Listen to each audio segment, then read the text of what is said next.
Hey YouTube, what is going on? Thanks for checking out the Straight SRT8 YouTube channel where we discuss all things SRT8 related. Today we're talking about spark plugs. In specific, NGK spark plugs. So NGK is our OEM for our vehicles, which is the original equipment manufacturer. They make phenomenal spark plugs. The ones for our car are the laser platinums, but let me explain why. So when spark plugs began, they're made out of copper. Copper is a very soft material. Great conductor of electricity, but very, very soft. So then that air gap actually wore down over time and caused issues with starting the car and reliability, performance, and so on. So they changed from copper to platinum. These are the platinum versions. So platinum is much more dense than copper, which means you get longer life. So for the coppers, you got about 20,000 miles of life out of them. You had to change them out. Now for platinums, you get about 80,000 miles of life. I am at 60,000 right now, and I'm doing a change on mine. Mine are perfectly fine at 60,000. However, I'm a huge proponent for preventative maintenance, so I'm gonna go ahead and swap them out. They weren't crazy expensive. But after platinum, they actually make a new series, two new series actually. So the first one is Iridium. So again, denser than platinum, lasts even longer. Those are changed out about 100 to 120,000 miles. So a little bit better than platinums. And then from Iridium, they just came out with Ruthenium, and Ruthenium is considered to be even better than Iridium. The data is kind of iffy on them. I think performance-wise are pretty much the same, but I do believe Ruthenium is a little bit cheaper. But regardless, Ruthenium and Iridium are not made for our cars. The best we can get is platinum. You're probably asking why. So it comes down to what's called air gap. So this is an actual brand new NGK spark plug. And right here, between the two electrodes, you guys can see that, that's considered your air gap. So where this kind of curved piece comes up, and that space in between that and the bottom inside electrode, that's considered your air gap. So air gap is very critical, not just to stock engines, but also to performance engines, aftermarket mods, and so on and so forth. So that air gap, when you think about it, you're having to pass electricity from one node to the other, or one electrode to another electrode. So that air gap right there, the taller it is, the larger it is, the more power you need to bridge that gap. So by definition, more power means it gets hotter. So as the further and further and further you go away, you need more and more power to bridge that gap. You get more and more power, and you get a hotter and hotter spark. The hotter the spark, the better, in every instance, basically. So you want to have that very maximum gap, which gives you the hottest possible spark, gets you the awesome ignition, gets you a lot of power, burns all your fuel. The smaller sparks can still work. Like for example, our cars have a 0.044 inch gap, so 44 thou. The 6.2 Supercharged have a 32 thou gap, so quite a bit smaller. Reason being that as you have more and more forced induction, you have more resistance, so you have a smaller gap in order to get that ignition. Versus for NA engines, they can be a little bit taller, a little bit larger, get a hotter burn, a bigger gap, and that gets you, of course, the best possible burn for our vehicles. So you're probably asking, well, if we have platinums for the 44 thou gap, and then there's a 6.2 that has a 32 thou gap, with Iridium and Rutheniums, can I swap them out? And the answer is really no. You don't want to. You want that bigger air gap. That's to get you more power, more efficiency, better MPG. It's just better for our vehicles all around in comparison to the smaller 32 thou gap. Now again, for the 6.2 liter supercharged Trackhawks and so forth, those need that 32 thou gap. If you go to a 44 thou gap, it may actually not cause the arc to fully transfer from one electrode to the other, and then you won't get actual burn. So you want to use the ones that are guaranteed for your car, which in our case is a 44 thou gap spark plugs. So, discussing these, how many do we actually need? Well, we have a big engine. We got a 6.4 liter V8. So we need 16 of these. Now, typically, you only have one per cylinder. That's most cars. However, for bigger engines, you need more. So they sell them in these 4-packs. So you have to buy 4 4-packs. So this part number is LZT96AP11EG. And I'll include that, of course, in the description below. You need 16 of these guys to swap out all the spark plugs in our cars. Very easy to do. It's way on top. So, another reason why they had these Iridiums and Ruthenium spark plugs is because for some engines, they're buried in the sides. You actually can't get to them. And it's very expensive to do a change out of spark plugs. For us, though, they're right on top. Very easy to get to. So we're going to get to it right now. We're actually going to swap out the original 16, put in the new 16. I'll explain how to swap them out, the proper way of doing it, the best technique, and helping guarantee you guys get the best performance possible by changing out your NGK spark plugs. So let's get to it. All right, so first thing we're going to do is pop off these covers. Pretty easy to do. So for the right hand side, you're going to remove this engine oil cover, unscrew that, put it on the side, and then go ahead and just push straight up. So they're just held in there with some rubber grommets, pop right out. It's easy to do. Pull them to the side. Alright, so the next thing you want to do once your cover's off is you want to go ahead and remove all of these coils. So this is a screw that comes out of it, decently long, and you want to use a 10mm socket. It's located right here and located right here. So go ahead and unscrew that on both of them. And you're going to do that for, of course, all 4 cylinders. Before you do that, though, before you do that, you're going to want to remove this electrical connector. Get you in there real quick. So this one right here, you're going to push in this bottom tab. It's located at the base of the connector. Right here. And that's going to pop right up. So go ahead and you're going to disconnect that. And then you're going to hear a suction sound. And then you're going to pull this guy straight out. So it's a little bit long. Pull it straight out. And then inside there, let's see if I can get you guys in there quick. Inside there are your spark plugs. Can't really see them. So next we're going to go ahead and pull those apart. So once that's all set, grab your socket again. You want to use a 5/8" socket. This is a special socket though. On the inside of this socket, which you can't really see, there is a rubber washer deep inside there. That's designed for 2 reasons. One is to make sure you grab and hold on to that spark plug, and 2 is make sure you don't damage it. So special socket, 5/8" socket meant for spark plug removal. That with a 6" extension. You're going to place that inside your cylinder. Maybe remove your wrench first. Place that inside there.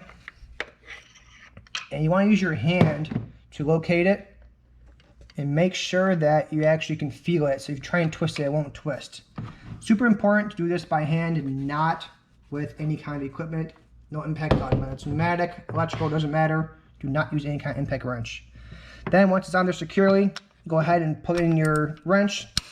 And then use 2 hands and loosen it. Again, very carefully by hand. Always do this kind of stuff by hand. It's easy to shear this off in there, and if you do, it's going to be very expensive to get it back out. So pull it out by hand.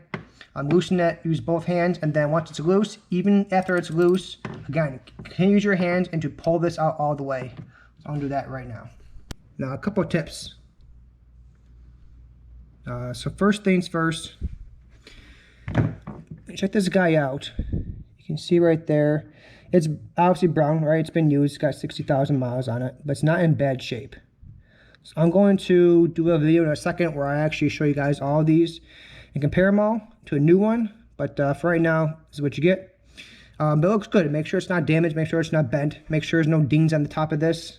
If there are dings on this electrode, it means that it's actually hitting your piston, which is obviously not a good thing. So you want to make sure it's not damaged, make sure there's no oil in there, and make sure all 16 look relatively the same. Once that's done, you're going to go ahead and start replacing them. Now, with the new ones, let me grab one here. You want to check again your air gap. So you want to make sure that air gap is the same for the old parts and the new parts. So real quick, take my 2 parts and compare the air gaps. So I'll do this again with better lighting, but it gives you an idea they're pretty identical. Now when you install the new one, you're going to follow the same process but in reverse order. So go ahead and place this without touching this end. You don't want to get any dirt on this end. Keep it the way it is. Only touching the bottom end. Go ahead and secure this into your socket right here. Push it in there. And now it's good to go to be installed. Kind of hard doing this video, not much space, but you guys see what I'm doing here. Make sure you push it in there. As that rubber grommet comes into place, holds it in place. You hold it upside down, not going to come falling out, which is awesome. And place it inside there. Now, one super important tip. make sure you screw it in by hand. You do not want to use any kind of pneumatic wrenches, electrical wrenches, or anything like that. Make sure you screw it in by hand. Another thing, if you're going to leave this open overnight, so let's say you finished doing your job, you pulled them all out, but you're not ready to place them back in yet. This is exposed. This goes right down into your engine. And it's an exposed pathway into your engine. So try and use some kind of a cover to make sure that you keep this closed so no bugs can get inside there, no debris can get inside there, no metal shavings, etc. You want to keep it as clean as possible. So if you're going to take a very long time to pull it out and put it back in, again, make sure it's covered up. And same thing goes for your oil. Go ahead and put your cover back on there to make sure that stays clean as well. Now usually you pull out one, you put one in. You pull out one, you put one in. And then when you're done, you kind of manage it that way. That way you're not left with an entire exposed engine. That's kind of the best way to do it.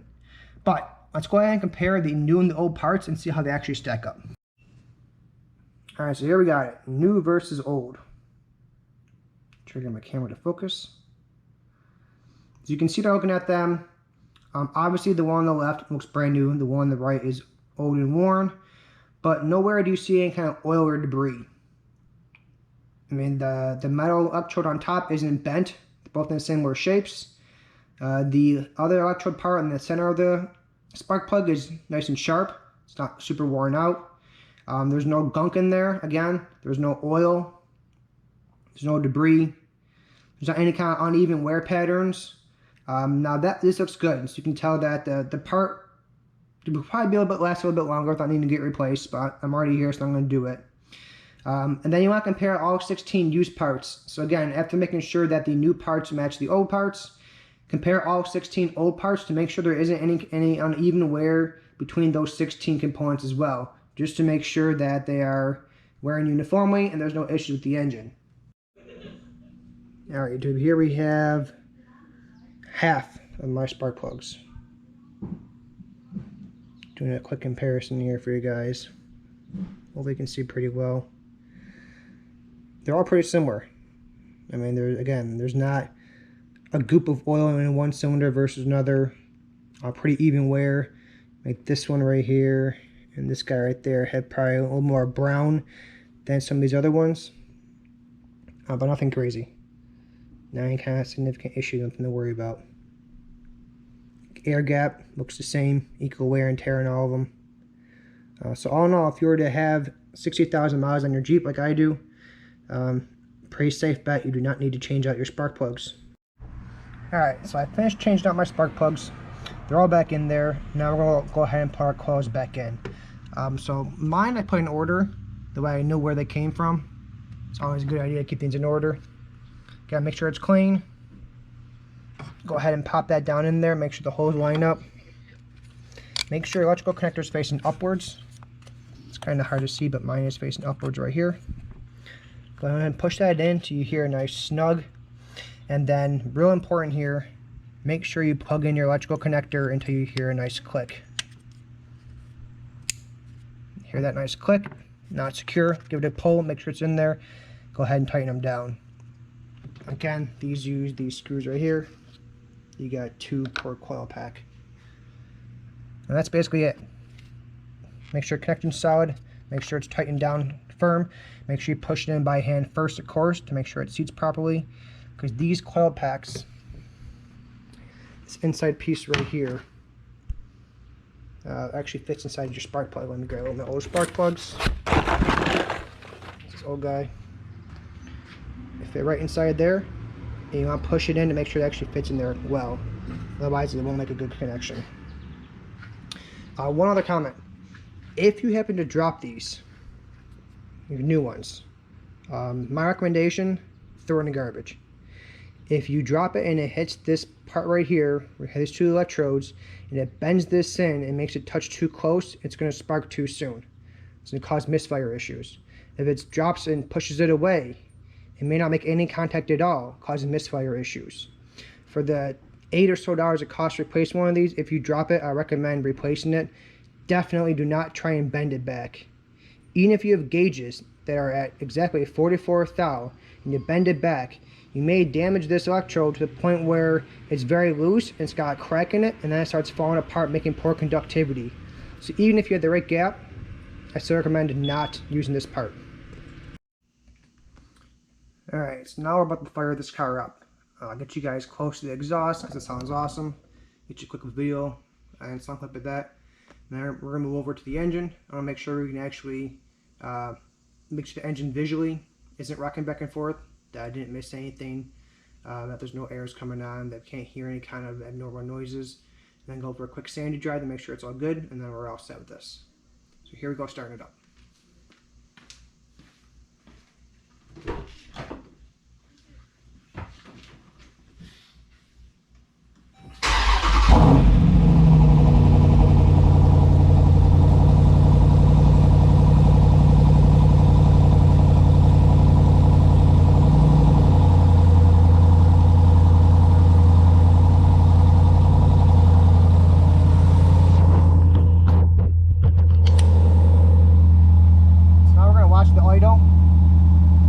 Higher right now because obviously I just started the engine. We want to make sure it's not bobbing back and forth, which could be an obvious sign that I didn't put in all my spark plugs correctly or they weren't wired correctly. Now it's kind of dropping off, seems to be kind of even. I don't see any issues here. Continues to drop. That looks fine. Now we're going to go under the hood and try and hear for any kind of noises under there.